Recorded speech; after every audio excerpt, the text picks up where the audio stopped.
Assalamualaikum warahmatullahi wabarakatuh. A'udzu billahi minasy syaithanir rajim. Bismillahirrahmanirrahim. Alhamdulillahi rabbil alamin. Assalatu wassalamu ala asyrafil mursalin sayyidina Muhammadin wa ala alihi wa sahbihi ajma'in. Asyhadu an la ilaha illallah wa asyhadu anna Muhammadan abduhu wa rasuluh sallallahu alaihi wasallam la nabiyya ba'da. Allahumma fasholli wa sallim ala rasulina Muhammadin sallallahu alaihi wasallam khatamil anbiya wal mursalin. Qala Allahu rabbi shrah li sadri wa yassir li amri wahlul 'uqdatam min lisani yafqahu qawli. Rabbana zidna ilma warzuqna fahma amin ya rabbal alamin. Pertama dan paling utama, marilah senantiasa kita mempersembahkan puji dan syukur kepada Allah Subhanahu wa taala. Zat yang sudah memberikan segala-galanya buat kita, nikmat yang begitu banyak, sehingga kalau kita akan menghitung nikmat itu, kita tidak akan mampu untuk menghitungnya. Wa in ta'uddu nikmatallahi la tuhsuha. Salawat dan salam kita sampaikan kepada junjungan kita Rasulullah sallallahu alaihi wasallam dengan mengucapkan Allahumma sholli ala sayyidina Muhammad wa ala ali sayyidina Muhammad. Mudah-mudahan dengan banyak dan sering kita membaca sholawat menjadi sebab buat kita semua untuk menjadi penyempurna ibadah kita, yaitu melalui syafaat yang diberikan kepada kita insyaallah. Sebanyak perintah Allah Subhanahu wa taala, Allah tidak ikut serta melaksanakan perintah itu kepada hambanya. Tapi ketika Allah Subhanahu wa taala memerintahkan kita untuk baca sholawat, Allah innallaha wa malaikatahu yusalluna 'alan nabi ya ayyuhalladzina amanu shallu 'alaihi wa sallimu taslima. Tanpa kita sadari, malam hari ini kita sudah berada di malam yang ke-25 Ramadan 1446 Hijrah. Jadi Ramadan akan meninggalkan kita tidak berapa lama lagi. Jadi yang sampai nanti di ujung Ramadan, selesai dia semuanya, itulah dia yang menjadi finalis, bahkan juara dalam sebuah kompetensi. Kalau dia sudah juara dalam sebuah kompetisi, maka dia tidak pernah kalah. Seri pun tak pernah. Babak penyisihan, babak sekian besar, sampai nanti babak terakhir, babak final, dia pun tidak kalah. Kalaupun harus seri, dia dicari jalan bagaimana dia untuk mendapatkan kemenangan. Di 10 malam terakhir ini sudah kita laksanakan malam 21, malam 22, malam 23, malam 24. Kita pindahkan qiyamul lail kita di rumah, kita bawa ke masjid. Kalau hari-hari biasa, kita sholat tahajud, kita sholat taubat, kita sholat tasbih, dan sholat sunat yang lainnya di malam hari, cukup kita laksanakan di rumah. Tapi sejak malam 21 sampai nanti malam 30 atau 29 setidaknya, kita pindahkan ke masjid. Namanya iktikaf. Karena iktikaf tak bisa kita laksanakan di kamar, di hotel, apalagi di kafe. Mesti dalam masjid.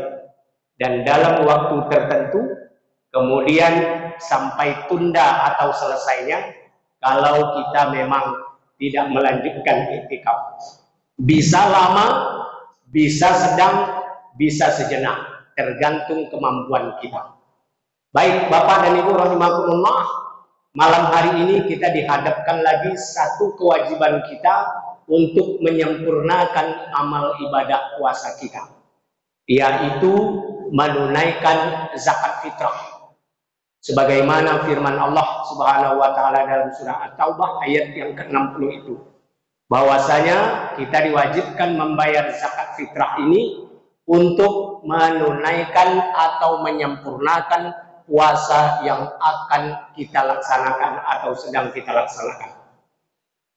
Tetapi di sini disebut ancaman-ancaman Allah terhadap orang yang abai atau melalaikan pembayaran atau pelaksanaan zakat fitrah. Zakat fitrah ini hukumnya wajib. Kapan itu batasnya wajib? Terakhir sampai ketika Bilal atau imam mengangkat takbir untuk melaksanakan sholat Idul Fitri. Tapi jangan pula sampai imam mengangkat takbir beberapa menit baru kita bayar atau baru kita laksanakan. Syukur-syukur kalau kita sampaikan kepada mustahik di antara satu dari 8 asnaf yang ditetapkan itu. Tapi kalau diserahkan pula kepada panitia atau amil, kapan lagi amil itu akan menyerahkan atau membagikan kepada mustahik atau orang yang berhak menerimanya. Maka dari itu disunahkan hukumnya sejak awal Ramadan. Jadi kalau kita tunaikan lebih awal Bapak dan Ibu rahimakumullah, bukan hanya kita mendapatkan pahala wajib, tapi juga kita mendapatkan pahala sunnah. Karena apa? Lebih cepat amil membagikan atau menyerahkan kepada mustahik itu lebih baik. Karena zakat fitrah ini sifatnya konsumtif. Maka zakat fitrah itu waktunya diberi tenggat cuma 1 bulan. Berbeda dengan zakat mal. Zakat mal jatuh temponya 1 tahun, 12 bulan. Nah, itu mesti kita pahami secara baik. Apa ancaman Allah Subhanahu wa taala bagi orang yang mengabaikan atau tidak membayar zakat fitrah? Yang pertama, memang puasanya itu tidak sempurna. Kalau puasanya tidak sempurna, sebagaimana Rasulullah Sallallahu Alaihi Wasallam bersabda, Bismillahirrahmanirrahim. Qala Rasulullah Sallallahu Alaihi Wasallam, As-saimu was-saimatu yata'allaqu bainas sama'i wal ardh hatta yatahur bi zakatil fitr.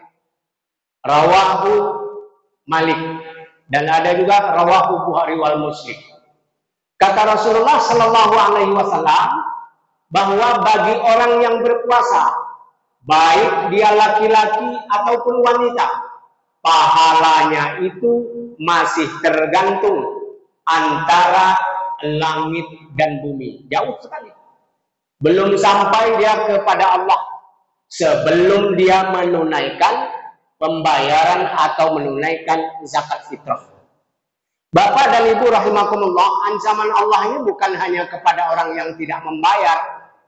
Kepada orang yang membayar pun, kalau kita pelaksana ini sebagai orang yang wajib membayar zakat, kita mesti berhati-hati.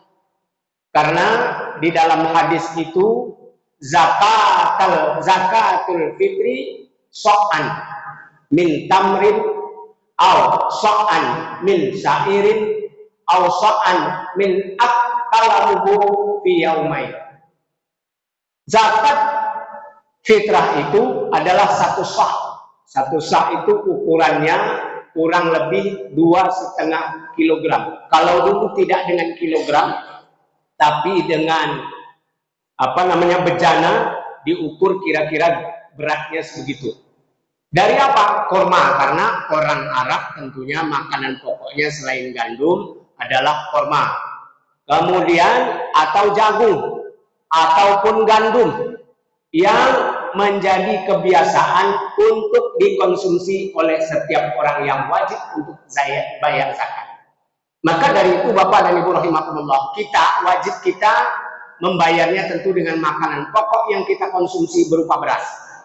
Jadi kalau bisa kita makannya umpamanya seperti saya makannya mungkin pakai belida atau kopi-koki. Minimal harus saya bayar itu dengan harga belida atau kopi-koki. Jangan dibayar dengan harga bulog. Bahkan kalau bisa diusahakan dilebihkan dengan harga apa? Mungkin anak daro atau pandan wangi. Begitu. Supaya apa? Supaya jangan ada pada garis yang sedang saja, tetapi kita lebihkan. Begitulah harapan kita, Bapak dan Ibu rahimakumullah, agar orang yang menerima atau menikmati itu sebagian dari rezeki kita lebih nyaman atau lebih baik. Maka kalau di kampung saya dulu, karena di kampung tuh fitrahnya dengan beras, digiling dulu atau ditumbuk, itu dijemur dulu sampai kering. Jangan ada nanti ketika digiling berasnya patah. Jangan ada nanti ketika digiling kepala padi itu masih ada.